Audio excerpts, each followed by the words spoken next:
சிறகடிக்க ஆசை சீரியல் நெக்கான எபிசோடில் அண்ணாமலை வந்து விஜயா கிட்ட சொல்லுவாங்க, என் பையனுக்கு எவ்வளோ பெரிய பெருமை கிடச்சிருக்கு பாரு அப்படின்னு சொல்லிட்டு. ஆனால் விஜயா வந்து படிப்பு தான் அவனுக்கு இல்லையே அப்படின்னு சொல்லி மட்டம் தான் தட்டுவாங்க. அதுக்கப்புறமா இதுக்கு காரணம் நீ தான் அப்படின்னு சொல்லிட்டு முத்து வந்து மீனாக்கு பொண்ணாடை எடுத்து போற்றி விட்டுட்டு இருப்பாங்க ரூமில்.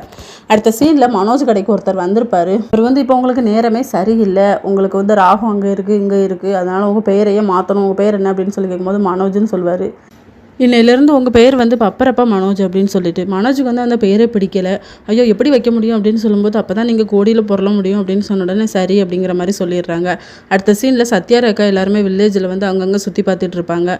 அதை ஊர் மக்கள் பார்த்துட்டு வீட்டில் பாட்டிக்கிட்ட வந்து சொல்லிக்கிட்டு இருப்பாங்க, இப்போ 2 பேருமே சுற்றது நல்லா இல்லை, நம்மளுக்கு கிராமம், எங்கள் வீட்டில் கூட குழந்தைங்களாம் இருக்காங்க அப்படின்னு சொல்லும்போது, இன்னும் நீங்கள் எந்த காலத்தில் இருக்கீங்க அப்படின்னு சொல்லி பாட்டி வந்து திட்டி அமுச்சு விட்டுருவாங்க. இன்னொரு பக்கம் சத்யாமி அவங்ககிட்டையும் சொல்லுவாங்க, எங்கடா போய் சுற்றி பார்த்தீங்க அப்படின்னு சொல்லும்போது, சும்மா தோட்டத்துக்கு தான் அப்படிங்கிற மாதிரி சொல்லிக்கிட்டு இருப்பாங்க. அப்புறம் பாட்டி வந்து நேராக முத்துக்கு கால் பண்ணுவாங்க, இவங்க 2 பேருக்குமே கூடிய சீக்கிரம் கல்யாணம் பண்ணி வைக்கணும்டா அப்படின்னு சொல்லுவாங்க. அதுக்கப்புறம் கரெக்டாக மனோஜும் வருவார். அம்மா உங்ககிட்ட தனியாக பேசணும் அப்படின்னு சொல்லி அவங்க அம்மாவை கூட்டிகிட்டு போயிடுவார். இதோட இன்றைக்கான எபிசோட் முடியுது.